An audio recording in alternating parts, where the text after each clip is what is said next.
Então, para a gente terminar aí essa parte, né? Vamos lá. Falta a gente falar ainda de mobilidade urbana, que eu não sei nem se tem na apostila, mas é importante que tenha. Mobilidade urbana, né? Até pela questão que quando a gente fala, temos de redação, cara, não sei, tantas vezes a gente já esperou isso, mas enfim, importante por conta das questões mesmo que podem ser abordadas, tá? Como é que a gente definiria mobilidade urbana, hein? Seria o quê? É eu me locomover na cidade, mas de uma forma o quê? Não, botar que seja de uma forma relativamente eficiente, confortável, segura, que tenha um preço condizente. Então, isso que a gente fala de mobilidade urbana. Então, por exemplo, a gente estava falando ali de modais, né? No transporte de cargas e de pessoas para longas distâncias. Agora a gente está falando de transporte dentro de uma cidade ou, no máximo, ali uma região metropolitana, como a gente fala, né?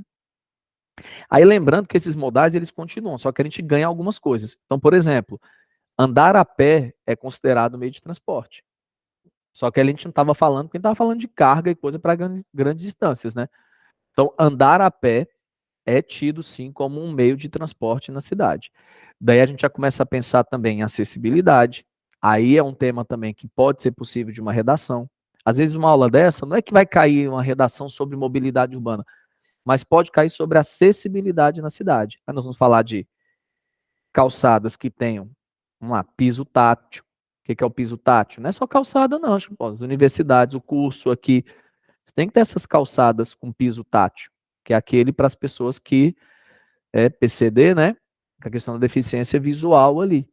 Então, aquele pisozinho que a gente vê hoje na Beira-Mar, que a gente vê já, acho que na Unifotem, na UFC, em algumas calçadas aí e tal, né? Hospitais, então um piso tátil. Corrimões também, porque a gente tem que pensar até nos idosos. Saiu uma notícia essa semana que a maior parte dos brasileiros parece que já está acima dos 30 anos, aquela coisa toda, ou seja, aquele velho e bom problema, né, em partes é um problema, por outro lado é algo bom também, que a gente está envelhecendo. Então, assim, é necessário também que a cidade seja adaptada aos idosos, né? Seja adaptada porque eles têm demandas ali. A questão das rampas para quem é cadeirante, que mais?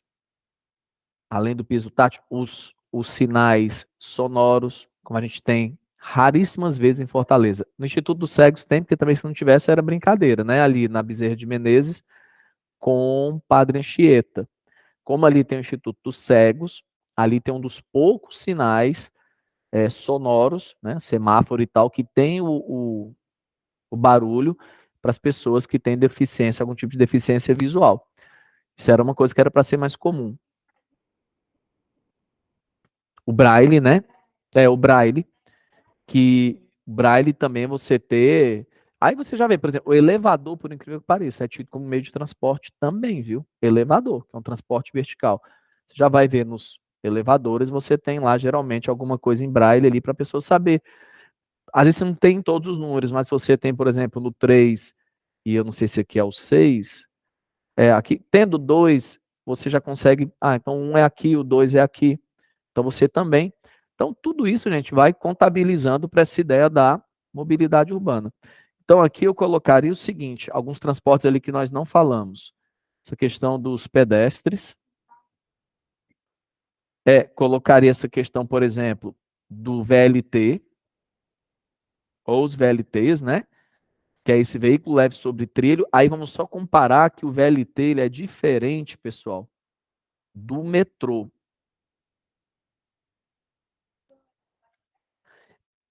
Não, eu não vou dizer que é em todo o percurso dele, né? Não é em todo o percurso. Por exemplo, o Metrofó, ou metrô de Fortaleza, ele tem 40 e poucos quilômetros. Gente, só 4 quilômetros, mais ou menos, é embaixo da terra. Que é aquela parte que, bora combinar, é mais ou menos quando chega ali nas Zé Bastos, uma parte ali, aí desce e vai até o centro. O resto, ele é um trem de superfície, tá? Agora, o metrô, ele tem essa característica, uma parte dele ser, aí se considera metrô, quando ele realmente está ali no subsolo. O maior metrô do Brasil é o de São Paulo, né? Que é o metrô maior que nós temos, está até em expansão e tudo. Tem metrô ali também no Rio de Janeiro. Tem um Metrofó aqui que, em partes, só 10% dele é praticamente um metrô mesmo, o resto é um trem de superfície, aí tem umas partes que tem VLT, né, incorporada a ele, mas enfim. Qual é a diferença mesmo básica? Velocidade. Então, qual é o mais rápido? O metrô ele é mais rápido, até porque ele vai por debaixo da terra. O VLT, por incrível que pareça, ele é lento. O nosso aqui, acho que ainda atinge 40 por hora. O VLT de Paris é 20 por hora. Pouquíssimo, né? Mas não é, sabia? A gente tem essa impressão de que, assim, se eu for andando correndo, você chega mais rápido. 2 quilômetros você aguenta correr. Não, 2 eu já peguei pesado. Tem gente que não vai correr 50, 500 metros, né? 500 metros eu tô morrendo. O VLT de lá, qual é a vantagem dele? Ele é lento, mas ele tem a prioridade, ele é na superfície. Então ele já difere do metrô, porque o metrô geralmente no subsolo. Mas o tramway lá que eles chamam, né, que é chamado tramway, o VLT de Paris, que tirou Paris do caos mesmo de transporte ali coletivo, ele é muito devagarinho, mas os sinais eles fecham sempre, aquelas cancelazinhas, né, para os carros, e a prioridade é sempre do VLT, a não ser sempre não, porque até eu lembro que entrevistou ele era motorista de ônibus, lá eles não usam maquinistas para o VLT, eles usam motoristas de ônibus mesmo por conta dos reflexos, tá? Aquela coisa do. Ele disse assim: não, sempre não. Se eu tiver uma ambulância e tal, alguma coisa, a gente para. Mas quase sempre o VLT ele tem a prioridade. Aí tinha até uma brasileira, isso foi no Cidades e Soluções, que eu acho um programa maravilhoso, não sei se ainda tem, da Globo News. Era até aquele André Trigueiro que apresentava. Aí a brasileira diz assim: e agora, como é que tá aquela? Ela disse: não, aqui tá um paraíso. Eu vou para a universidade, volto no tramway rapidinho, sem trânsito. E uma vantagem, ele tem uns janelões, então para o turismo é muito bom. O metrô para o turista é bom? É pela rapidez, aquela coisa, pega aqui, beleza. Mas se você falar assim para o cara, ó, você vai aqui por cima da terra, vendo aqui a paisagem e tal, a cidade, para o morador, não. O morador vai dizer, eu já conheço, beleza, tô a fim de chegar rápido. Mas o VLT para o turista é muito bom. Então ele é mais devagar e outra, metade do preço praticamente. Para fazer, para fazer. Então, a gente costuma dizer, com 1 metro de metrô, você faz 2 metros de VLT.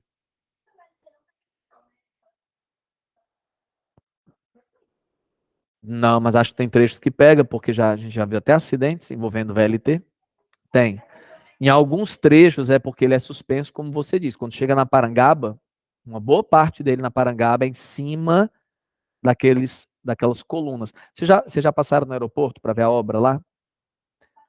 Eles estão integrando, vai ter um VLT do aeroporto que vai integrar até o VLT que já tem, então é pouca coisa, dá para ver lá as pilastras, as colunas. Então acredito que ele seja ali por cima, depois deve descer, alguma coisa assim, porque só tem aqui algumas colunas.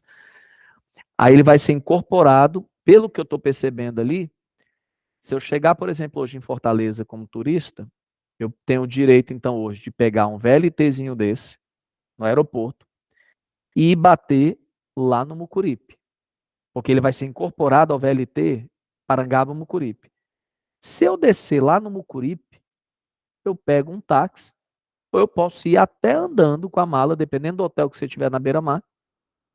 Você vai andando ou pega um Uber, um táxi muito baratinho para chegar no seu hotel na beira-mar.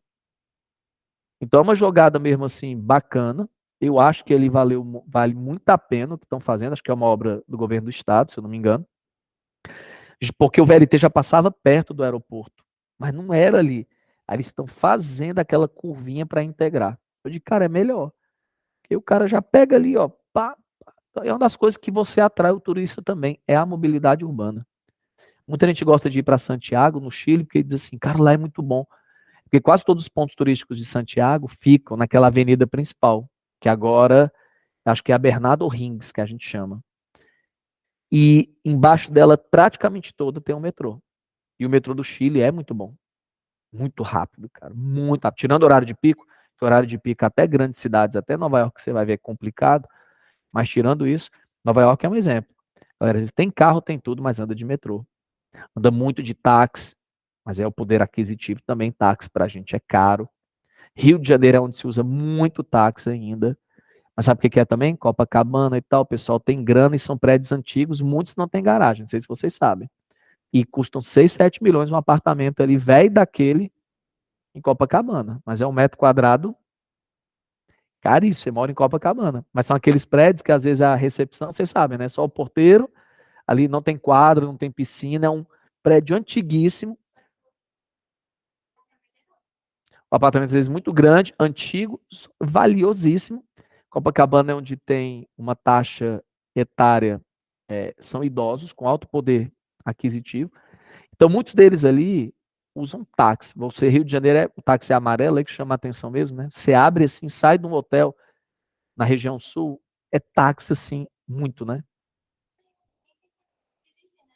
E algumas pessoas mais idosas que também não querem mais dirigir ou não se sentem talvez mais confortáveis, aquela coisa toda, vou aqui. Mas assim, requer um poder aquisitivo, alguma coisa. O cara já da zona norte do Rio, esse cara anda de transporte às vezes lotado, tem que pegar depois um trem urbano, que são aqueles trens urbanos péssimos. O Brasil não tem trem de alta velocidade. Tinha um projeto, que era o TAV, na época era governo Dilma. Vocês lembram daquelas manifestações em 2013? Lembra que quando estourou e tal, não sei o quê, o pessoal reclamou do aumento da passagem do ônibus em São Paulo. A história dos 20 centavos. O negócio foi ganhando proporção, proporção. Claro que a gente sabe que não foi só isso, mas na época tinha um projeto do trem bala brasileiro, que não ia ser brasileiro, tecnologia brasileira. Ia ser brasileiro porque ia ser feito entre São Paulo e Rio. Se eu te falar que tinha um problema aí, Joana, foram foi o custo. O custo não é nem da obra em si ia ser caríssimo, mas foram ver o valor da passagem. Ficaria relativamente alto. Tem aquela ponte aérea, Rio-São Paulo, direto, né? Que é Congonhas-Santos Dumont. Você já, aí não é Guarulhos, Galeão, são aqueles aeroportos mais dentro da cidade mesmo. Só que tem um problema. Você vai dizer assim, o que é que chega mais rápido? Acredite se quiser. O avião ele é mais rápido, claro, do que o que seria esse trem. Só que o problema do avião é subir e descer. Como assim? Fazer check-in e fazer o check-out. Quem viaja só com uma malazinha, uma mochila, beleza, rapidinho. Mesmo assim, passa em raio-x, demora. Tem que chegar antes, tem que não sei o quê. Acho que você fica menos tempo lá em cima do que embaixo. O trem seria muito prático por isso. Chegou rapidinho ali, embarcou, pá, desceu, tal. Só que veio os questionamentos da época. Quais eram? Vai beneficiar quem? Um TAV, que seria trem de alta velocidade. Esse seria o nome no Brasil. Quem vai beneficiar? E começaram a ver, cara, vai pegar mais o turista, o executivo, aquele cara. Aí começaram as críticas. Na época teve as manifestações, aí começaram a dizer: e o trabalhador que anda em trem lotado no Rio de Janeiro, dentro do Rio de Janeiro? Mas esse é um questionamento válido, que é assim: eu vou fazer um trem de alta velocidade num país onde os trens dentro da cidade não são bons, confortáveis. Aí eu estou querendo fazer um negócio para o turista, para a coisa, para o CEO, para o cara que vai participar de uma reunião, se não seria barata a passagem. Aí engavetaram não, hoje eu costumo dizer que, por mais que parecesse à primeira vista sedutor, eu também concordo que a grana que ia ser gasta nisso era melhor usado para, se eu pegasse São Paulo, na cidade de São Paulo, região metropolitana, Rio de Janeiro, região metropolitana, usasse a grana para melhorar o transporte urbano aqui dentro, ó, daquele cara que anda no dia a dia mesmo, que pega a coisa pesada, o trabalhador ali, aquele cara. É isso que às vezes falta a visão da galera. E os trens do Rio de Janeiro são conhecidos, gente. Às vezes não tem ar-condicionado, tem hora que a porta emperra, lotada, as pessoas têm falta de ar, um calor, a gente vive reclamando disso aí.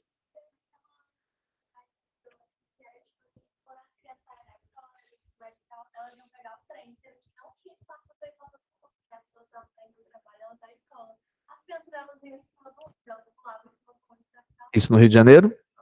No Rio de Janeiro, antigamente você tinha muita. O cara a gente chamava de surf, né? A galera subia.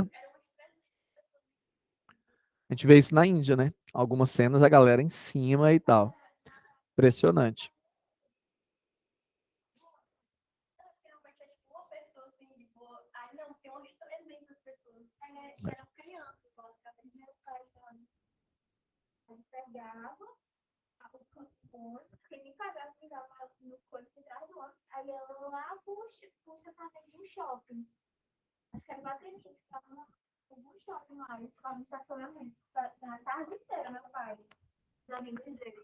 Aí você tira. Né? Então, assim, é a gente pensar que esse VLT, hoje, ele é uma boa, porque, assim, não mexe com a infraestrutura também da cidade, tanto quanto mexe o metrô. O metrô, ele tem um problema hoje. Vocês imaginem o seguinte, a gente quer fazer aquela linha leste do metrô de Fortaleza. Essa, sim, seria praticamente toda subterrânea. Rafael, que linha é essa? É aquela que... Isso, é aquela que ela começaria, por exemplo, aqui no Colégio Militar, ela pegaria Santos Dumont, imagina Santos Dumont indo para a Praia do Futuro, ó. Então seria subterrâneo, beleza. Quando chegasse no final da Santos Dumont, final de Santos Dumont não, minto. Ali perto não, seria no comecinho da Santos Dumont, ali no Colégio Militar, aí indo em direção ao Deota e tal, Praia do Futuro. Quando chegasse naquele viaduto, que é com o Engenheiro Santana Júnior, que tem um terminal à esquerda do Papicu, desceria. Então, continuaria por debaixo da Engenheiro Santana Júnior. Vocês sabem que a Engenheiro Santana Júnior chega um momento que ela faz a curva aqui, indo para o Iguatemi e tal, e ela se transforma em Washington Soares, indo direto. Né? Passou Iguatemi, deu aquela virada, já vira o Washington Soares. E chegaria até em frente ao Fórum Clóvis Bevilacqua, um pouquinho depois da Unifor. Sensacional. Se você olhar, se você olhar, tu imagina. Não, agora pensa comigo. Isso aqui seria a linha leste. Chama leste porque ela realmente vem mais para cá. O Metrofólio já faz isso aqui, ó. Que o Metrofólio é como se fosse uma linha sul. Sul. Ele vem assim, Maracanaú, Maranguape, tal, subindo em direção aqui é o centro de Fortaleza. Aí você já tem uma linha que é a linha oeste, que é quem vem de Calcaia. E aí você tem paralela a isso bem aqui, ó, o VLT, que é o Parangaba, Mucuripe. Então, só para vocês visualizarem, quem for fazer a US, tá? Você tem o Metrofó, que é mais essa linha aqui sul, beleza? Você tem a linha leste que está em construção, que essa sim seria subterrânea. Esse aqui, ó, esse aqui só é subterrâneo daqui até aqui. Aqui é subterrâneo. Aqui é trem, superfície. Esse aqui é a ideia que seja todo subterrâneo, passando pela parte mais chique da cidade, como a gente fala. Qual é o problema disso? Eu imagino cano de água, Cagés, energia elétrica, a Enel, iluminação. O que você tem aqui, a dor de cabeça que vai te dar. Tal. É por isso que eu digo para vocês, essa é uma das desvantagens do metrô. Quando feito com planejamento urbano e a cidade ainda está crescendo e você, opa, vou logo fazer, beleza. Se não, é igual tá fazendo obra assim, já morando dentro de casa, já tá tudo, é mais trabalhoso. E às vezes você gasta mais, porque quando você pega o apartamento sem nada e diz, vamos logo fazer, né? Diga, Vivian.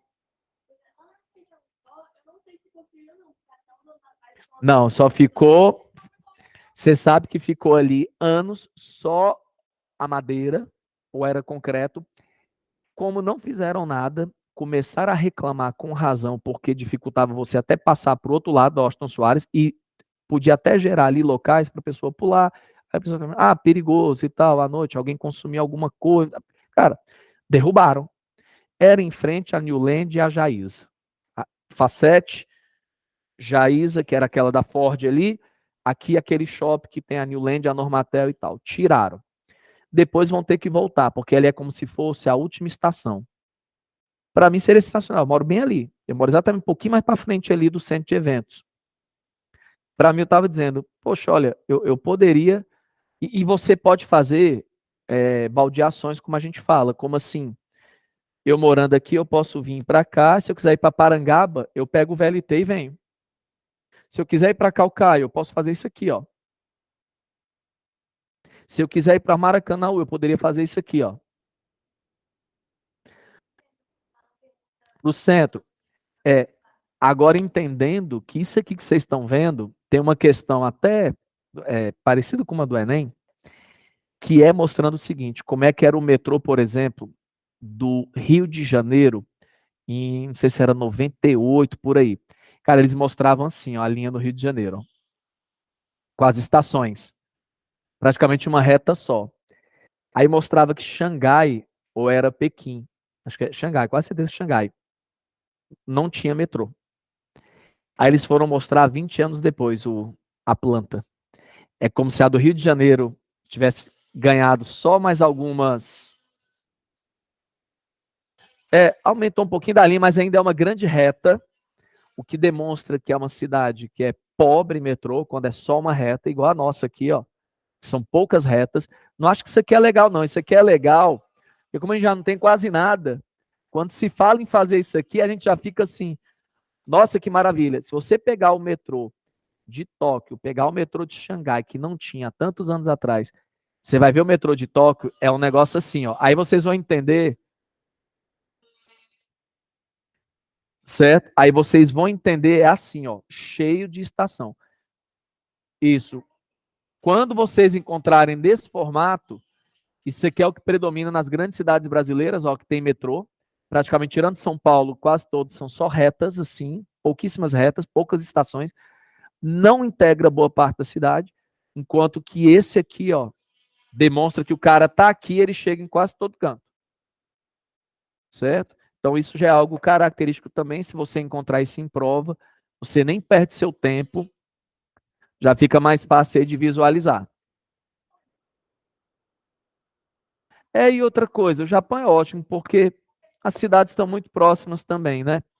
Bora combinar que o Japão são quase 3 mil e tantas ilhas, um pouco mais. Só que tem aquela ilha do meio aqui, que é a ilha de Honshu, e você, bem aqui, tem várias cidades. Ó. Aqui no centro é muito montanhoso. E o resto são ilhas muito quebradas. Então, aqui é aquilo que eles chamam de. Eu não sei se tem dois Ks, tá? Mas é o Tokaido. Seria Tóquio, Yokohama, Nagoya, Osaka, Kobe, Kyoto. Seria a maior. Como que a gente chama, gente? Megalópole do mundo. Aí é mais fácil porque você tem aquele trem-bala aqui, ó. E ele vai conectando. E aí sim. Então, realmente tem a Europa tem uma mobilidade urbana muito boa. Aí vamos lá. Tem também bicicletas compartilhadas, a ideia de carro compartilhado, a história de padronizar as calçadas. Mas lei para isso tem, gente. Não é falta de lei, não. A gente tem. É porque não cumpre. As calçadas aqui de Fortaleza não tem padrão nenhum, assim, ninguém segue nada. Se você for aí na periferia, que você vai encontrar mesmo. Aí tem aquilo que a gente chama de cidade formal e cidade informal. O que é a cidade formal e a cidade informal? A informal é aquela que não seguiria as regras, o que está na lei. O que está, às vezes, no código de postura, o que está ali no estatuto da cidade, o que está ali. Não, não cumpre. Às vezes por falta de fiscalização, às vezes por falta de conhecimento, ou vai saber. Agora, assim, é mais fácil quando você pega um apartamento, uma coisa, tá na lei, por quê? Porque o cara tem uma construtora grande. Você acha que o cara da construtora vai fazer alguma coisa errada? É mais difícil, porque se ele fizer, depois ele pode se dar mal, responder. Por isso que às vezes quando você passa na calçada, o que acontece? Calçada, por exemplo, lá em casa, como o apartamento tem 3 anos que eles entregaram, mas a galera só foi mudar mesmo, porque passou aquele momento de crise, né, que não vendia nada e tal, e depois, cara, tá tudo bonitinho a calçada. Nossa, tudo com as rampinhas pintadas ali de azul, com o símbolo do cadeirante ali, tá tudo bonitinho, tem piso tátil, sabe? Tudo bonitinho lá no condomínio. Aí eu digo, cara, legal. Aí seria o que a gente chama de cidade formal, tá dentro da lei, dentro. Mas por quê? Porque a construtora sabe que, olha, tem que fazer assim. Tem tudo ali seguindo direitinho, a largura mínima da calçada e tal. Mas na maioria das vezes você não vai ver nada disso. Então você vai ver degrau, você vai ver altos e baixos, você vai ver desnível, você vai ver umas rampas assim na garagem, você vai ver, né? É, tem até que ver, aquilo é possível, pode, não pode. E é interessante, você, dono da casa, é responsável pela sua calçada. Tá entendendo? E em tese, por exemplo, você com um carrinho de bebê, você não consegue andar numa calçada de Fortaleza muito tempo. Tem que andar no meio da rua, mas porque você não segue ali uma certa formalidade, no sentido do formal, da legalidade, do que está ali. E nós temos, viu? Porque nós temos Estatuto da Cidade em Fortaleza. Cidades com mais de 20 mil habitantes, gente, geralmente tem esse Estatuto da Cidade, que é bom que tenha, que é onde você tem ali um conjunto de regras e tal. E aí, eu não sei se então quer fazer barulho. Bom, enfim. Então, mobilidade urbana, um pouquinho aí para a gente dizer assim, trabalhamos e tal. Alternativas, né? Patinete elétrico também, mas você tem que ter regras também de conduta, de equipamentos. Patinete elétrico não pegou aqui em Fortaleza, em outros lugares pegou. Você tem aquele monociclo, que em São Paulo estão usando muito, muito acidente.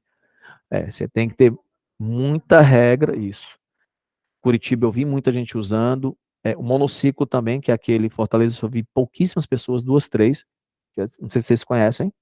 O cara inclina um pouquinho para frente e ele vai. Não, mas não é aquele ali de dois, não. É aquele só de um que você coloca de um lado aqui e do outro inclina para frente. Você tem escolas em São Paulo que ensinam. Tem um bichinho daquele, gente, que é 15, 20, 30, tem até de 40 mil reais. Acreditem se quiser. Ele é elétrico. Aí qual é a vantagem de ser elétrico? Talvez reduza o custo, talvez. Reduz o custo de combustível, no caso. Mas o grande barato também é a ausência, entre aspas, da poluição visual não, desculpa, sonora, tudo que é elétrico elimina a poluição sonora, que já é outra poluição também ruim, e a poluição atmosférica, entre aspas, que é aquilo que eu sempre digo, não adianta você estar usando um carro elétrico se a energia elétrica do teu carro vem de uma termoelétrica a carvão. Aí você só não está vendo ali saindo poluição do carro elétrico, mas... Não, no Ceará duas. Certo? Mas no Brasil a gente tem algumas termoelétricas, mas no geral a nossa matriz de eletricidade é limpa. Ela sim, ela é comparada a de muitos países, ela é uma boa, diria até uma excelente matriz elétrica. O Brasil seria um país onde dá para ficar com a consciência mais tranquila de usar transportes elétricos, dizendo assim, não, eu realmente estou fazendo a minha parte, tá legal, né? E lembrando, eu lembrei agora, o VLT de Paris, o tramway, ele é elétrico. Ele sobe tipo um garfinho daqueles. Já viram aqueles carrinhos bate-bate de parquinho? Ele não tem um fio em cima, passando uma carga elétrica, né? Que impulsiona o carrinho. O metrô de Paris, ele sobe aquilo ali, aí encosta nos fios e vai. Mas tem um projeto, porque isso gera poluição visual, os cabos. Nem se fala, né? Nas cidades aqui, a poluição das comunicações e tal, dos postes aí. Aí tem um projeto lá para ser subterrânea a parte elétrica. Aí eu lembrei que na Suécia, não tem aquela empresa, a Volvo de caminhões, eles desenvolveram, cara, Scania ou Volvo, eles desenvolveram depois vai no YouTube, estrada elétrica na Suécia. Espetacular. O caminhão ele tem combustível e tem bateria elétrica. Ele sobe esse pantógrafo que eles chamam, aperta um botãozinho, abre aqui, sobe encosta nos fios, ele fica na mão da direita, aí ele encosta. Não precisa ter fiação em tudo. Por que que não precisa? Porque na hora que ele está aqui, ele está carregando a bateria. Aí ele pode rodar um trecho sem os cabos e está na bateria. Aí quando a bateria está descarregando, encosta de novo num fio lá na frente. Com isso eles conseguiram reduzir os custos de forma absurda. Barulho do caminhão, praticamente zero. Então, os caras estão colocando lá na Suécia que, para eles, esse tipo de estrada, que seria caminhões elétricos, estrada eletrificada, seria para eles sim, excelente. E essas são soluções que vão aparecendo aí das mais diversas. Certinho? Então, mobilidade urbana aí morreu. E uma outra coisa que a gente tem que falar aqui é da questão das comunicações. Aí a gente tem que lembrar o seguinte: chegou aí agora em Brasília, né? Finalmente começou aí a tal da internet 5G, foi agora no mês de julho, vocês devem ter acompanhado as notícias. Está começando por Brasília, eu acho justo, começa ali pela capital federal, depois vai indo para outras grandes capitais. A ideia é que até o final do ano, nas capitais brasileiras, o negócio tenha chegado. Por isso, dá até uma dica aí, quem o celular não tiver a tecnologia, O meu também não tem. Qual é a ideia? É igual lá em casa, tá dizendo para minha esposa, olha, vamos tentar vender logo esses iPhonezinhos de vocês, dela e do menino, porque não pega 5G, o modelo deles de iPhone. É melhor você vender agora, pegar uma grana, juntar mais um pouquinho e comprar um que já tenha. Certo que o negócio vai demorar, mas vai chegar uma hora que muito celular da gente não vai ter muita serventia, né? Uhum.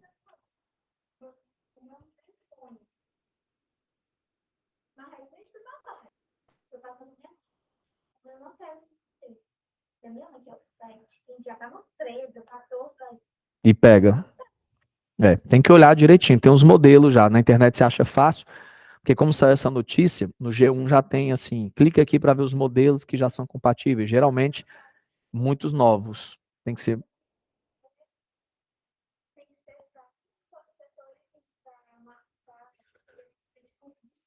Não, é o que a gente fala. Essa internet 5G, o que ela vai possibilitar aqui para a gente? O Brasil está, inclusive, um pouquinho atrasado, mas vamos lá. Quem está à frente dessa tecnologia, como a gente viu, né? É China, e que briga ali com Suécia, né? E que briga ali com Finlândia. Rafael, isso aqui é o quê? Quem vai fornecer as antenas e tal. Aqui é fácil vocês lembrarem. Aqui é aquela empresa chamada Huawei, que é a líder mundial nisso aqui. Aqui é a Ericsson, já fabricou celular, eu já tive celular da Ericsson, mas. E a Finlândia é uma também que a gente tinha muito celular no Brasil, é a Nokia,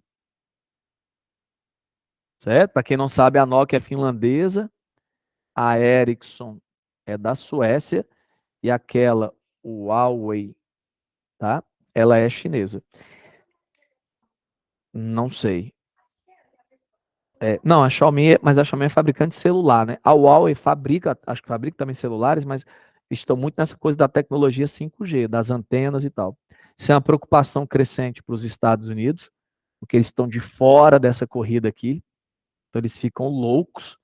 Então, para eles é melhor que alguns países adotem dessas empresas aqui do que dessa.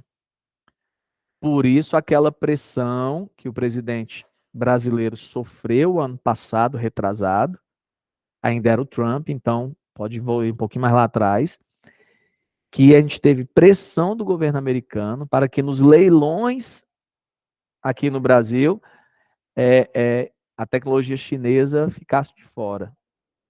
Mas aí muita gente pegou e disse assim que era um perigo, porque você está reduzindo mais um concorrente, então já não são muitos, né? Aí você vai dizer assim, Rafael, mas quem ganhou aqui no Ceará foi a BrisaNet e tal, não sei o quê. Não, não confunda a operadora com a distribuidora ali da internet, com a empresa que vai fornecer a antena. É igual você dizer assim para mim, eu viajo pela Gol, certo? A Gol é a empresa aérea, né? A qual é o avião que você vai? É um Boeing.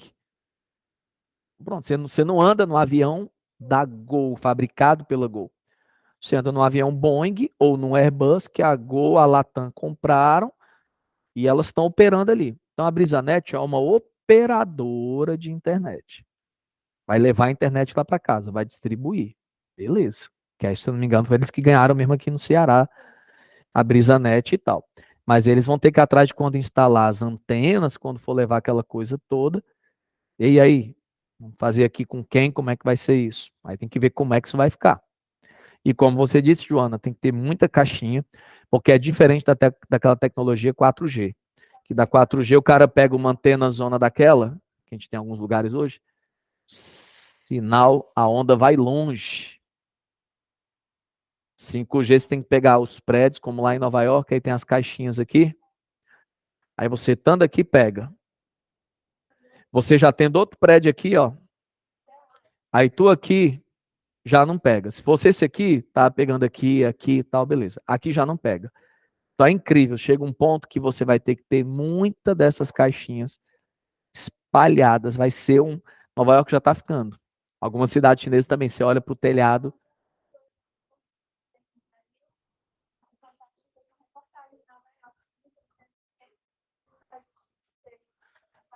Eu lembro dessa reportagem. Sempre passei para os meninos. E eu mostrando para eles. Ele até mostra, ele estava de frente a um prédio, assim, na diagonal. Cara, ele pegou e disse aqui, eu baixo um filme em 2, 3 segundos. Um filme, gente, 2, 3 segundos. Um filme de 2 horas. Só que ele foi pro outro lado, quando já... Aí disse, ó, aqui, mais lento do que um 3G. Então ele falando assim, vamos ter que ter muita dessas caixinhas. E aí vem a briga, né? E aí vai ser um negócio bitrilionário, provavelmente, né? E assim, como a gente está de fora da tecnologia, a gente não deve ficar de fora a gente está de fora de fabricar a tecnologia, né? Mas a gente deveria pelo menos correr para implantar a tecnologia aqui. Então, aquele negócio, se a gente não fabrica, já é ruim. Mas pelo menos vamos logo fazer, aí é o que vai potencializar o quê? Revoluções aí na indústria 4.0, na agropecuária 4.0, na saúde, aí é quando aquele lance de fazer cirurgias online, o médico num canto, o paciente no outro, vai ser mais viável ainda, porque vai ser o carro autônomo vai ser mais viável ainda, porque a latência, o atrasozinho da internet 5G é muito pequeno. A outra não. A outra você pode ter um atraso que compromete o carro frear e atropelar uma pessoa. Carro autônomo. Da Tesla, da Google. A internet 5G é muito instantâneo. Tá? E aí vai potencializar, então, aquela internet das coisas, que é tudo. Geladeira, celular, relógio, o curso aqui, a televisão, ar-condicionado, vai estar tudo recebendo sinal de internet, tudo no recebendo, tudo se comunicando. Vai ligar tudo. Se você esquecer de ligar, você aciona uma coisa lá, você. Acabou. É, tem um lance desse da Alexa, é o início, é. Mas você vai ter uma coisa muito mais. A inteligência artificial, junto com essa internet das coisas, carros autônomos, os drones vão fazer as entregas, aí que vai mesmo, entrega de drone vai virar cada vez mais comum. E assim vai. É, mas com a internet 5G, tu imagina, dificilmente ele vai perder uma rota, o sinal vai cair, porque é tanta antena que deu problema aqui, mas tem aqui, deu problema. Vai ser um negócio mesmo, é esperar, pra gente ver. Lá? É, não sei.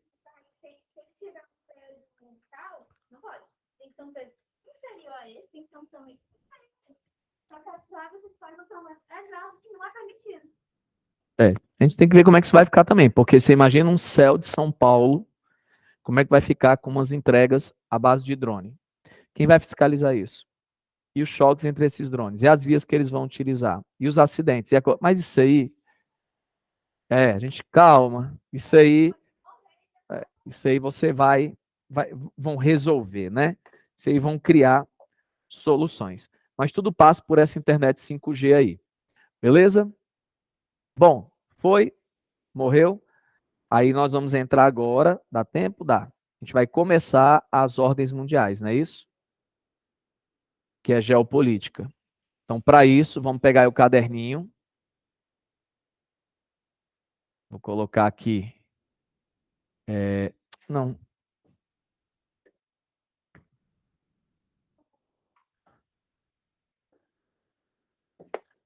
Vamos fazer aqui uma linha do tempo. Vou logo pegar.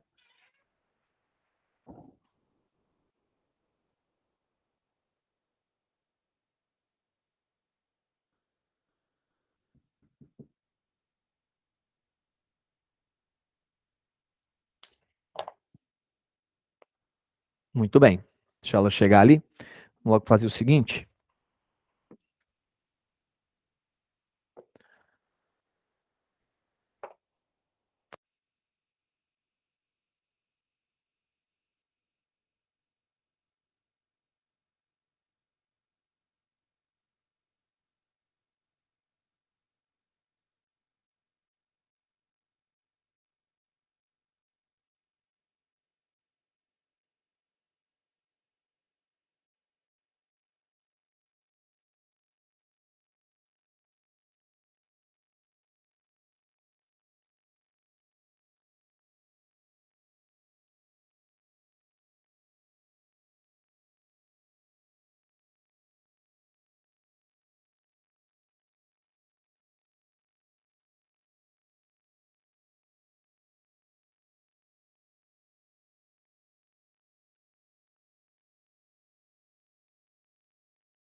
Então, bora, vamos lá. Deixa eu ver só se o som ali tá legal, tá.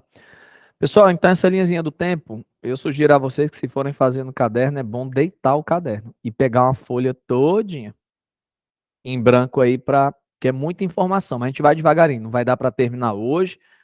Então é só começando e depois a gente vai retomar isso aqui. Vamos fazer pelo menos a velha ordem mundial, né? Então vamos lá. Para vocês, o que é que seria uma ordem mundial? O que que é quando a gente fala assim, a ordem mundial da Guerra Fria era bipolar. A ordem atual. O pessoal fala que depois dessa Covid aí e da guerra na Ucrânia tem uma nova ordem mundial, quem sabe sendo criada. Então, o que que seria assim uma ideia de ordem mundial? Bora pensar. Sempre que quando eu falo em ordem mundial, na minha cabeça.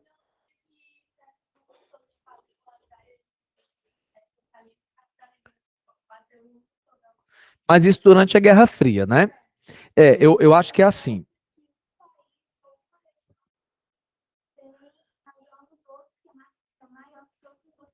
Então vamos pensar também numa palavra. Vamos pensar na ideia de ideologia, ó, de hegemonia. O que que seria hegemonia? Seria uma dominação, uma supremacia, certo? Uma supremacia. O que a Joana disse, Vivian, é assim. Se você pegar grandes países, não vou dizer todos, não dá para dizer que as ilhas Fiji querem ter, estão lá todo dia acordando e dormindo pensando em ser a maior potência do mundo, mas os Estados Unidos pensam, não pensam? A China pensa, não pensa?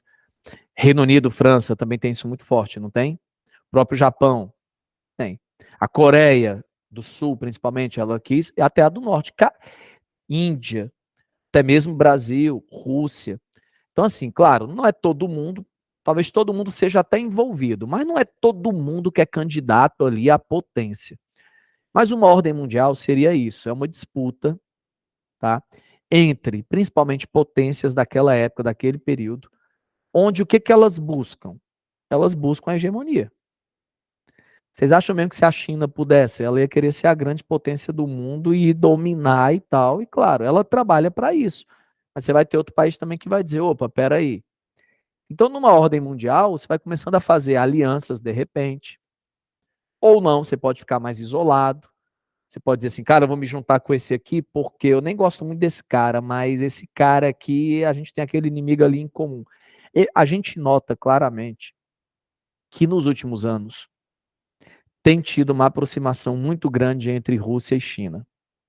E eu morro de dizer para todo mundo, não são melhores amigos. E a China desconfia muito da Rússia e vice-versa. Mas é aquele negócio, nós temos um inimigo comum, que é a Europa Ocidental e os Estados Unidos. Ontem que eu fui assistir, acreditem se quiser, aquele filme do Snowden, do Edward Snowden. Vocês não lembram, não? Ele era aquele gêniozinho da tecnologia e tal lá nos Estados Unidos. Foi trabalhar na CIA, depois foi trabalhar prestando serviço para a Agência de Segurança Nacional. O cara é fera em informática lá. Tal. Ele foi aquele cara que no governo Obama, se eu não estou enganado, ele denunciou aquele esquema de, vamos chamar de espionagem, alguns vão dizer que não, que o governo Obama estava usando para interceptar conversas, aquela coisa e tal. Aí o governo Obama se defendeu, mas isso é em nome da luta contra o terrorismo e tal, né? Enfim. Aí ele até o filme é assim, Edward Snowden, herói ou vilão? Porque tem americano que diz que ele foi um herói por ter denunciado e tal, isso vai contra, né, a liberdade das pessoas, as pessoas não saberem a privacidade das pessoas. Tem gente que vê ele como vilão dos Estados Unidos porque tem muito americano que é aquele negócio, mas o governo tem que fazer isso mesmo que seja alguma coisa ilegal, mas em nome daquela ideia de segurança nacional.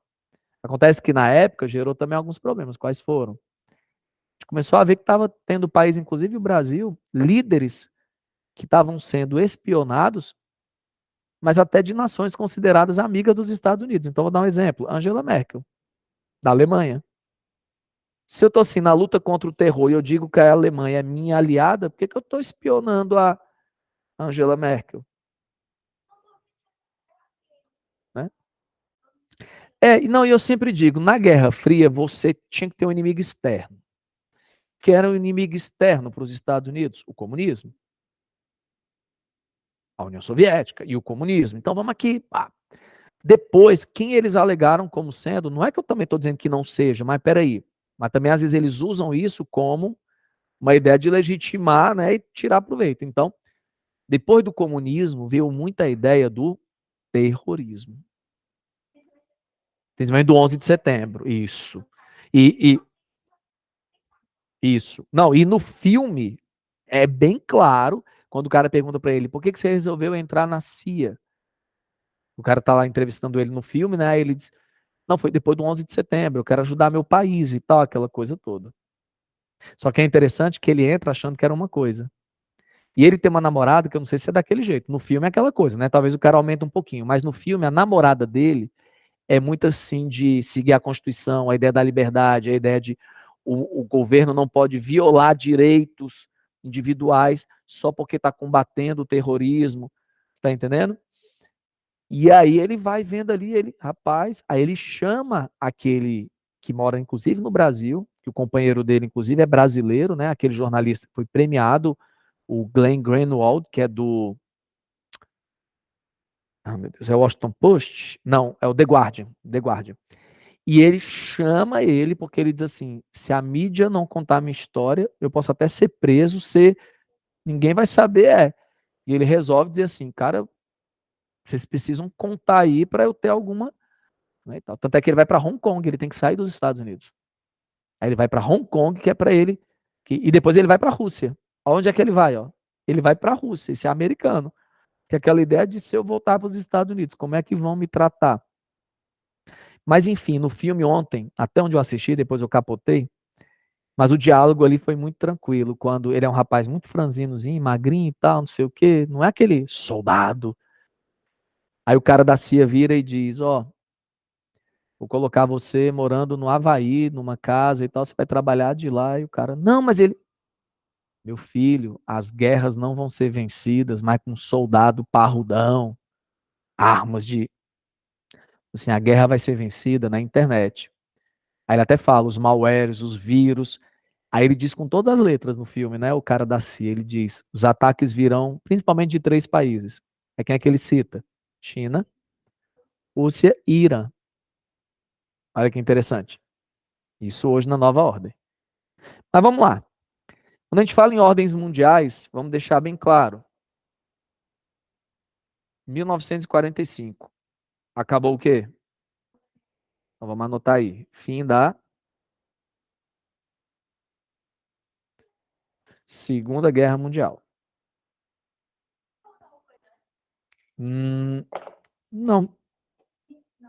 Não, não, não. Vai muito daqui para frente. Aí vamos lá. Fim da Segunda Guerra Mundial, né? Beleza. Vocês lembram que aqui em 1947, para muitos isso aqui é o pontapé da Guerra Fria. O que foi, Gama? Um negócio que a gente vai puxar aqui uma setinha e vai escrever aqui, ó. Doutrina, não. Não, a doutrina morou lá atrás. Aqui vai ser a doutrina Truman.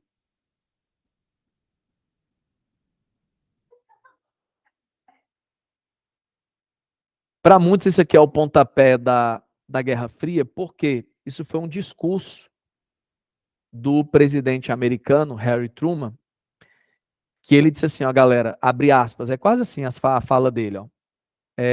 Os povos livres da terra olham para nós, quem somos nós? Os Estados Unidos, né? Clamando pela nossa ajuda.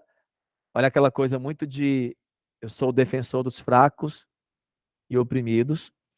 É legal a frase, ó, a frase, os povos livres da terra, ou seja, os americanos defenderiam então o quê? A liberdade. Sempre tem muito esse discurso, né?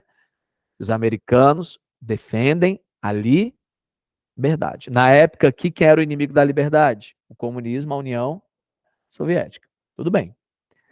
Então ele falou assim: olha, os povos livres da terra olham para nós e clamam pela nossa ajuda na manutenção de suas liberdades. Ele estava claramente dizendo o seguinte: a doutrina Truman. Aí você puxa uma setinha, ó. Seria um combate a expansão do socialismo.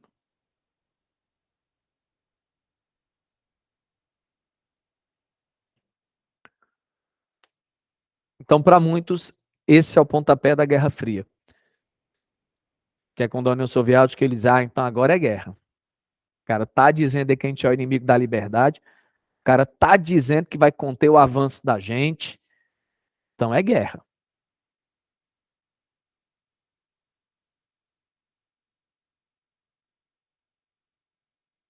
Aí lembrando, rapidinho, esse é o começo, o estopim, né, da Guerra Fria. Vai terminar quando? Por aqui, ó. 1991. Aí, se a doutrina Truman marca o início, o fim aqui vai ser a dissolução da União Soviética. 89.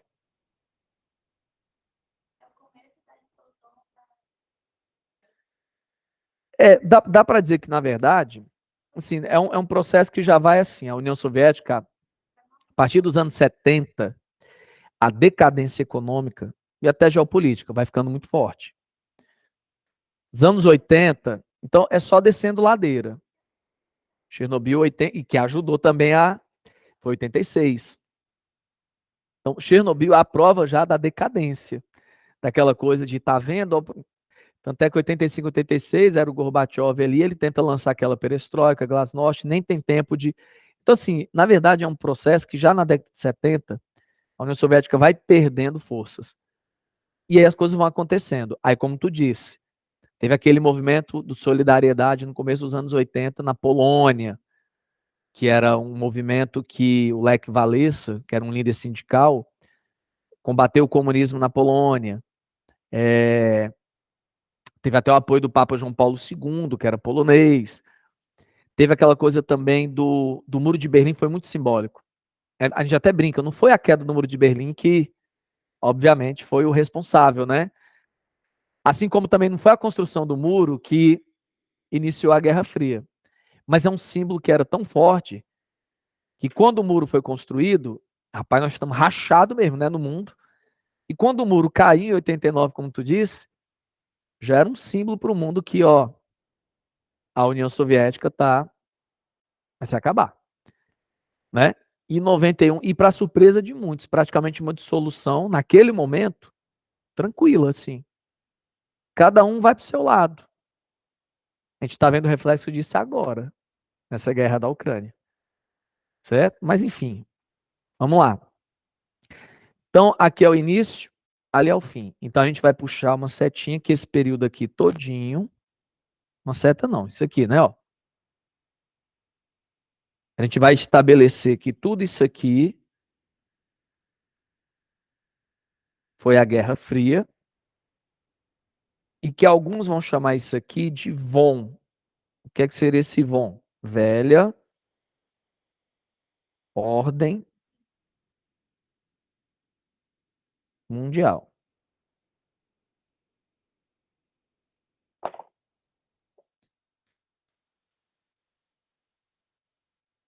O que eu acho importante aqui para a gente? Se a gente fosse listar características gerais, depois a gente vai pegar datas e acontecimentos pontuais, mas se eu fosse estabelecer características gerais aqui da Guerra Fria, o que é que teria que ter com certeza nesse período?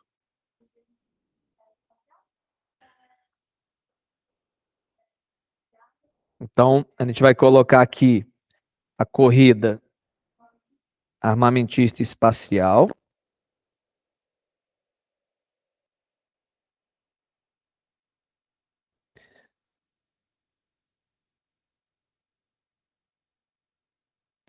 Então, beleza. Corrida armamentista e espacial, certo? Tem que entrar, acho que uma principal coisa aqui, que é a ideia de bipolaridade. Sim, sim. Então, bipolaridade, socialismo versus capitalismo. Então, peraí. Então, aqui claramente eu tinha capitalismo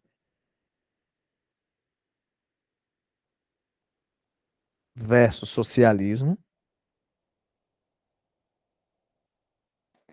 O mundo nessa época era dividido como? Vocês lembram a regionalização na geografia? Porque aqui é muito aquela divisão norte versus sul. Aqui era uma divisão muito baseada em. hum, mas não sei se era muita ideia de Ocidente e Oriente. Tinha para muitos a ideia de Oeste versus Leste, tinha. Mas você tinha também muita ideia de um primeiro mundo. Isso não tem mais hoje, tá? Aí você tinha o segundo mundo e você tinha o terceiro mundo. E o terceiro geralmente eram países capitalistas, mas mais subdesenvolvidos, né? O Brasil era um terceiro mundo, né? O México, os países africanos, era aquela coisa muito assim, ó, são países ali bem subdesenvolvidos.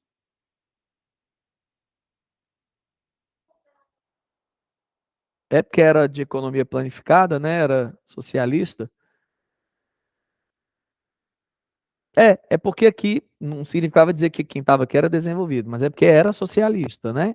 Então, mas assim, aí você tinha alguns países aqui que tinham indicadores, até Cuba mesmo. Cuba, por mais que o pessoal reclame e tal, mas se você for olhar, alguns indicadores sociais são bons. Você pegar educação e saúde, são bons, né? É claro que alguns vão dizer, mas em termos econômicos, dentro de um sistema capitalista, beleza, aquilo ali tá, mas tem indicadores. Mas enfim, então era muito essa divisão. Hoje isso aqui morreu, né? E aí talvez eu possa até colocar, alguns livros falavam nessa ideia de oeste versus leste. Mas por que oeste versus leste? Porque a maior parte dos países capitalistas ficavam no oeste. E a maior parte dos países tidos como socialistas ficavam no leste. Claro que, por exemplo, você falava Cuba, ficava do lado de cá, no hemisfério oeste. Mas era uma exceção. Então, como a maioria ficava lá e a maioria do aqui predominava, se criava essa ideia de uma coisa meio oeste versus leste. E primeiro, segundo, terceiro mundo. E uma coisa que eu colocaria que tinha muito forte nessa época, não que tenha acabado, que a gente acabou de falar do Edward Snowden, mas não esquecer que uma coisa muito forte aqui era a espionagem mesmo. Mas, na verdade, eu costumo dizer que a espionagem, gente, ela é tão antiga quanto. A gente até fala, se você pegar na antiguidade, você vai ver vestígios em grandes impérios e tal, não sei o que, conflitos. Isso você tinha espionagem. Só que na Guerra Fria, acho que a espionagem ela ganhou força porque a propagação do cinema muito forte com 007, com James Bond, que embora fosse britânico, mas era aquela coisa. Também eu posso até colocar.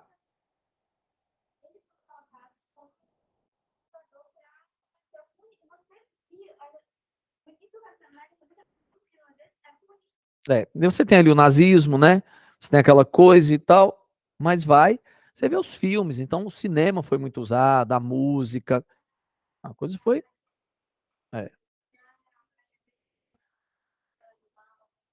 É, não, sempre vendendo aquela ideia, né? Mas vamos lá. Então, isso aqui eram características gerais. Eu vou apagar isso aqui, porque eu vou precisar da linha do tempo agora. A gente ver alguns momentos aqui, né? Então, isso aqui morreu, pronto, vou deixar o restante. Aí vamos lá, quais são algumas datas aqui? Aí você fala, eu tenho que memorizar a data? Não, não é memorizar a data, mas é entender só alguns acontecimentos, uma certa sequência. Mas vamos já chegar lá. Acho que 1949 é uma data muito importante, porque a gente tem aqui dois fenômenos, dois efeitos aqui, ó. A gente tem a Revolução Chinesa,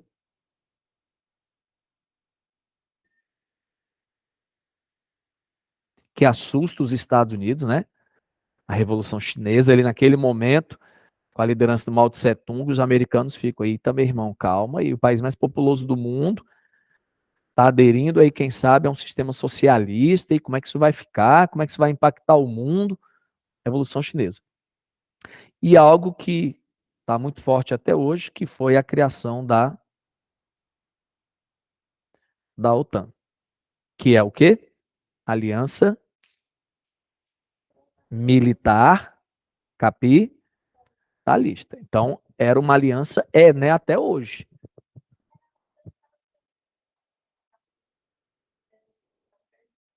Um dos motivos da guerra na Ucrânia, o que, que é? Que o presidente Vladimir Putin não aceita a entrada da Ucrânia na OTAN.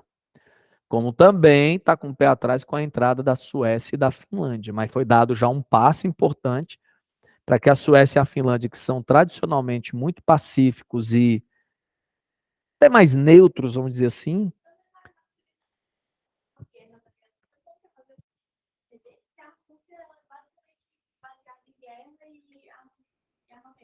É, mas eu também costumo dizer o seguinte: eu acho a Suécia e a Finlândia diferente da Ucrânia. Em que sentido? Não estou nem dizendo que a Suécia tem uma boa indústria armamentista, mas também tem um lance: a Suécia tem muita grana.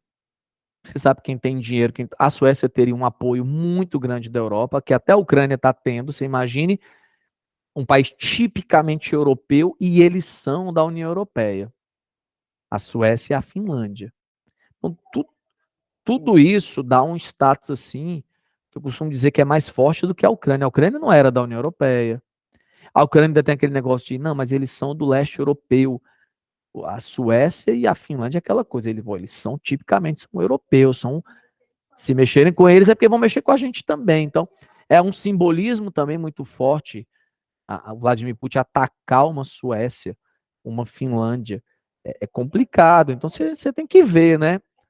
Tudo. E aí tem outro porém. Você já está gastando uma grana, sofrendo sanções, tanto numa guerra. Se você fosse dividir em mais dois países, aí já você vai. Tem que ter mais grana, tem que ter mais cacife, como a gente fala, tem que ter mais armamento, tem que mandar mais soldado, tem que se ficar em duas, três frentes, o negócio é diferente. Então, talvez até por isso, quem sabe a estratégia, quem sabe, não seja. É um bom momento para a gente entrar agora. Porque será que eles vão querer também uma guerra com a gente? Será que eles vão atacar a gente? É, é muito complicado, mas eles assinaram, né? Um protocolo, uma coisa já para ingressar nessa organização.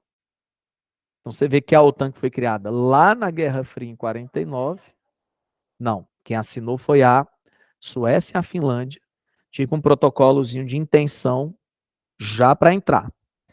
A Ucrânia tinha recebido o convite faz tempo lá, aquela paquera, aquela coisa assim, estamos paquerando, flertando, e a Rússia chegou e disse: não, vamos aqui. Claro que envolve outras coisas também, não é só isso, tá? Mas é um dos principais motivos alegados aí, né? Então, por isso que eu digo para vocês que essa data é importante, gente, pelo o simbolismo da Revolução Chinesa, certo? Que levou Mao Tse Tung ao poder ali, aquela coisa toda, mexeu, preocupou os Estados Unidos. E aí uma resposta também, não só a isso, mas ao mundo socialista, ó, nós estamos criando uma aliança militar, nós estamos nos fortalecendo. Beleza. Outra data importante aqui, eu colocaria para vocês que de 1950 a 1953 aconteceu aquela primeira guerra que ela foi muito simbólica, porque ela traz resquícios até hoje, mas porque ela foi a primeira guerra mesmo assim a envolver as potências, né? União Soviética, Estados Unidos, depois a China também e tal. E aqui foi a guerra da Ucrânia, desculpe, a guerra das Coreias.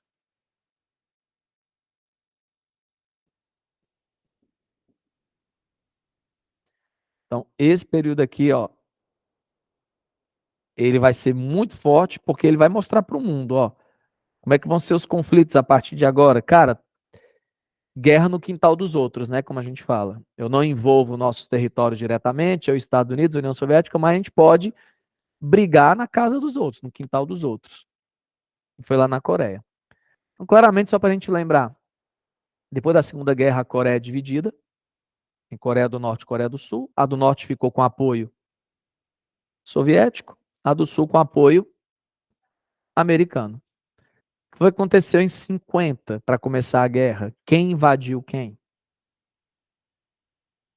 A do norte invadiu a do sul, querendo pegar a do sul. Na época, quem era o líder soviético? O Stalin. Calcularam lá que o Ocidente não vai. Alguns dizem assim que, se isso é verdade ou não, mas assim, olha, parece que alguns acreditavam que não, o Ocidente não se importaria com a Coreia do Sul, até porque vocês olham hoje para a Coreia do Sul e vê uma potência, né? Sim, tecnológica, até econômica. A Coreia do Sul virou um país, né? Bem, não era nada disso naquela época. A do Norte, no começo, ela tinha condições melhores do que a do Sul, a parte sul. Só que rolou também por parte dos americanos aquele negócio. Se a gente deixar, aí os caras largam na frente, né? Como quem diz assim. Os caras aceitaram, né? Então tinha muito aquele negócio. E aí, vamos aceitar assim mesmo e tal.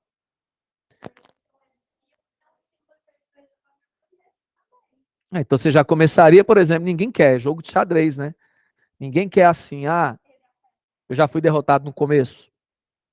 Na primeira guerra que tem ali, eu ia sair. E o interessante dessa guerra é que não tem vencedor.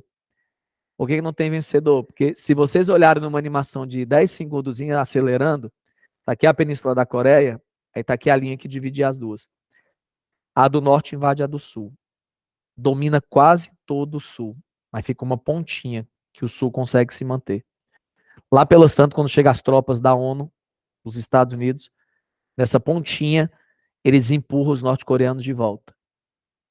Só que eles empurram tanto que aí é a vez do sul dominar quase toda a Coreia do Norte. Só que ficou uma pontinha lá em cima, na fronteira com a China. Aí a China olha e diz o quê? Posso deixar isso também não. Manda soldados. Na hora que a China entra também no conflito, empurra e volta para o meio, mais ou menos. Não é perfeito, não, para o mesmo lugar, mas é assim. Um pegou um pedacinho do outro no final das contas e o outro pegou um pedacinho do outro e ficou quase o que era antes. Estabilizou. E não foi assinado tratado nenhum. Foi assinado não, foi feito um armistício, que era, em tese, uma trégua. Em tese estão em guerra até hoje, né? Então, nunca foi assinada aquela coisa de tratado de fim da guerra e tal, não, nada. Foi assim. Só que ela é uma guerra que ela é interessante para mostrar que ninguém queria perder. E aí vocês têm razão quando vocês dizem, e aí os caras iam deixar. E ninguém saiu ganhando mesmo. Foi um negócio meio que assim. Eu tentei dar uma de esperta. O outro foi lá também, o outro. No final, vamos ficar do jeito que a gente começou. É praticamente isso. Então, vocês sabendo isso, de ter uma questão do Unifoc, era basicamente isso. Com isso aí você acertava, né? Então, beleza. Então, eu acho que essa guerra, ela é importante por conta disso, tá? Traz reflexos até hoje? Traz. A Coreia do Norte não tem um programa nuclear nos dias de hoje, que perturba os Estados Unidos, o Japão e a Europa.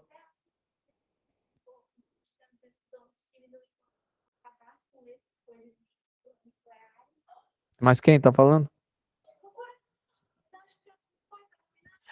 Mas ele foi lá assinar aquela coisa, tentar aproximar as duas Coreias, aquela coisa toda, mas que nem, sabe? Mas acabar com armamento, nada. E quem passa a mão na cabeça da Coreia do Norte hoje? A China, precisa da Coreia do Norte. Por que precisa? Claro que a Coreia do Norte precisa muito mais da China. Quando eu falo que precisa, é que se vocês olharem no mapa, a fronteira da Coreia do Norte é com a China. Se a China não apoiar a Coreia do Norte e os americanos tomassem, junto com aliados europeus e tal, toda a do Sul pegasse a do Norte, significaria dizer que poderiam estacionar tropas, que já tem tropas americanas na Coreia do Sul, fronteira com a do Norte, quase, e ia subir a botar essas tropas onde? Fronteira com a China. A China quer isso? Não. Aí você vai dizer assim, Rafael, mas eu olhei que se os americanos quiserem chegar, eles chegam pela água. Pessoal, ninguém aqui precisa ser o especialista em guerra. É completamente diferente você chegar com as tropas via terrestre e você chegar via aquática. Para você descer com a galera na praia, nesses cantos, é terrível. terrível. Me lembra aquele começo do Resgate do Soldado Ryan, que é de tirar assim, o fôlego da gente, que são 20 minutos. Que olha, no filme, quando eles vão desembarcando na água, gente, dentro daqueles negocinhos de ferro que abre para os soldados saírem naquelas balsas assim que abria, ó, e os alemães lá na praia, dentro daqueles bunkers que quem tava de fora não conseguia acertar nunca o cara, que era um negocinho só assim, ó, o cara dentro do concreto com a arma, as metralhadoras. Aí era aquele negócio, como é que dava certo? Você tinha que mandar uns 10 mil soldados descerem, metade morria, e uns conseguiam chegar lá e granada, ou, sabe o que era muito usado nessa época, já que os caras estavam dentro? Lança-chamas. Por isso tinha a figura do lança-chama. O cara tá dentro daquele negócio, o cara, ó, e o fogo. Aí os caras saíam, na hora que os caras saíam, o lança-chama, acho que ele já é da Primeira Guerra, né, inclusive. E aí você tem na segunda, você tem as coisas. Então no filme ali é bem clássico. É igual quando eu assisti o Dia D, o filme, que o cara saiu da sala, aí o cara lá, que é o general, virou pro outro e disse: Você sabe que metade desses paraquedistas aí vão morrer antes de pegar no chão. Cara, incrível, né? A coragem que é, assim, quem vai, acho que o cara vai, no, o cara dizendo que só a artilharia alemã lá, ó, e os caras, é impressionante. E outra coisa, a maior arma de guerra da Marinha Americana, que é a maior marinha do mundo, são porta-aviões. Aí você vai dizer assim, então eles levam vantagem ali na China e tal. A China tem um míssil hoje, que passou na TV faz tempo isso, que esse míssil ele afunda porta-aviões. Então, quer dizer, há um claro entendimento ali, um equilíbrio, né? A China tentando dizer, não venha não, vamos aqui.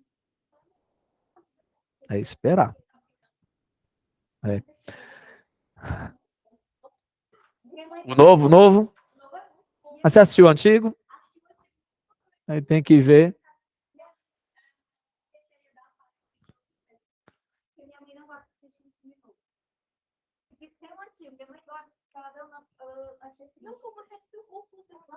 Eu tô relutando de assistir, porque acho que é aquela coisa muito heroísmo americano, aquela coisa, não. Vou dar uma olhada, vamos ver aí. É.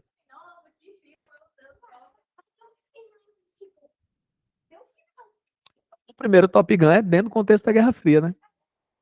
Tá dentro da época, né? A data deve ser o quê? 80 e pouquinho, tá ali ainda, né? Bom, vamos lá. Vamos nós. Então, pessoal, algumas datas aí vamos caminhar aqui um pouquinho. Uma data que eu acho aqui muito importante é 1957, por conta do lançamento mesmo do Sputnik. Eu não sei como é que escreve, eu vou deixar assim. Eu acho que é assim. O que é o Sputnik? É o primeiro satélite. Por que que eu acho isso aqui muito simbólico? Porque meio que vai dando força à corrida espacial, né?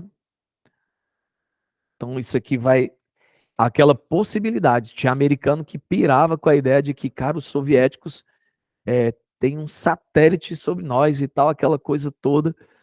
Então os caras endoidavam, piravam, né? Tanto é que você tem que criar a NASA. Você cria a NASA. Porque você tem que dar alguma resposta para a sociedade americana e não deixar aí a NASA criada. Uma curiosidade para vocês. Esqueci o nome agora da operação, mas vocês sabem, já devem ter aprendido isso em história. Quando termina a Segunda Guerra Mundial, ou nação para ter muito gêniozinho, é a Alemanha, né? É assim uma coisa, os caras são filosofia, história, vai. Cara, é, é uma coisa, assim, eu sei que não tô querendo dizer, não é todo mundo, mas eu digo assim, os alemães têm uma coisa, uma valorização, né? Aquela, meu irmão, impressionante. E aí vocês sabem que os americanos na época, mas vocês sabiam que a União Soviética também fez, para quem não sabe, viu? Não, de pegar alguns cientistas alemães e venha para cá,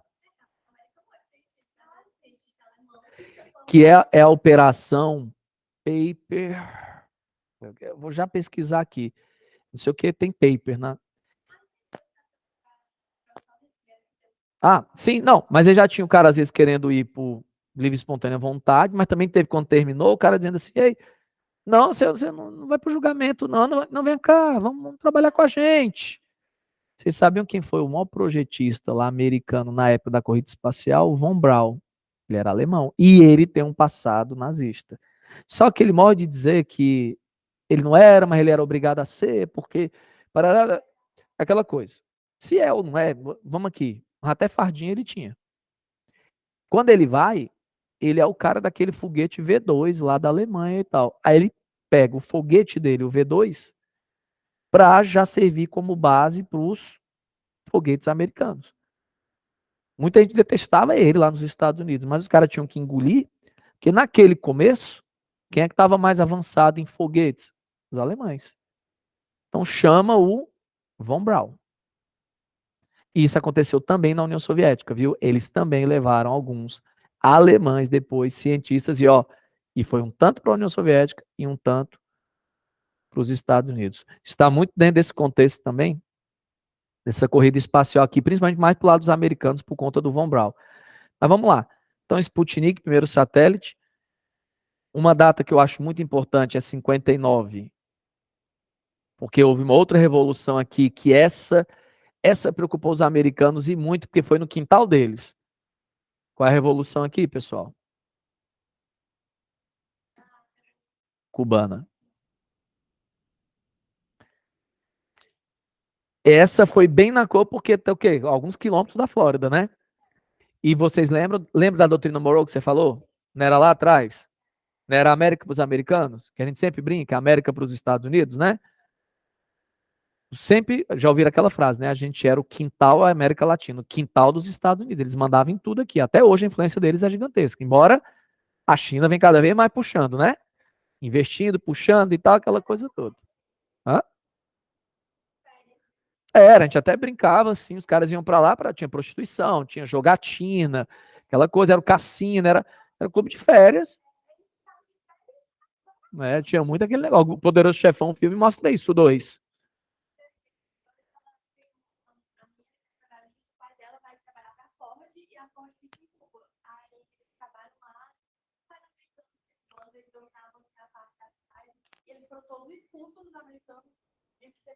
Não, no Poderoso Chefão, ele sai, o mafioso tá fechando negócio lá em Cuba quando tá estourando a revolução. E a galera, perna pra quem te quero, corre aí, bora, vamos. E a galera correndo, né? E aí, essa revolução cubana, como eu falei pra vocês, é no quintal deles. E o medo que eles tinham de isso servir como exemplo para outros países. Argentina, Chile, Brasil, tudo. Então, aí entra, pronto, aí entra dentro daquele contexto. Lembra da doutrina Truman, lá atrás? Não era combater o socialismo? Tinha algumas maneiras de combater esse socialismo. Uma delas, a gente até passou batida aqui. Esqueceu de dizer que a primeira, vamos dizer assim, grande jogada americana foi exatamente 47, Plano Marshall, que era emprestar dinheiro para alguns países da Europa se reconstruírem. Mas os americanos estão fazendo isso porque eles eram bonzinhos? Não é porque botando grana, tá devendo um favor, é a dependência. E outra coisa, meu povo, a economia desse país estava toda arrasada. Quando os americanos emprestavam o dinheiro com uma mão, recebia com a outra, eles compravam coisa na economia americana. Rapaz, foi bom. De todas as formas, se olhar o plano Marshall, os americanos se deram muito bem, economicamente e geopoliticamente. Então podia ser com grana, né? Conter o avanço do socialismo, podia ser também com alguns conflitos, como a da Coreia, por exemplo. Ou podia ser, como você disse, ajudando a instalar na América Latina ditaduras militares. E aí você está coberto de razão, Vivian, quando lembra da história do Plano Condor, que a CIA teria se envolvido e a ditadura chilena é uma prova muito forte disso. 73, que foi uma das, talvez a mais violenta aqui da América Latina, talvez, né? É, a participação americana foi muito forte na ditadura chilena, certo? Mas, na verdade, em todas essas ditaduras que nós tivemos aqui, inclusive a nossa, Nós temos ali o papel, nós temos ali os Estados Unidos ajudando, arquitetando ali, ajudando de alguma forma. Então, isso foi claro. Isso já era uma tentativa também de, ó, é uma maneira, os interesses também econômicos deles, nesses países, justamente de conter esse avanço aí do socialismo, seja lá o que for. É, é, privatizar não, estatizar empresas americanas, ir contra interesses de empresas talvez internacionais, alguma. Vamos aqui, vamos. Os caras não eram bestas, né? Então a gente para bem aqui na Revolução Cubana. Aí na próxima aula a gente faz o restante e faz a nova ordem mundial. E aí façamos também, ou faremos exercícios.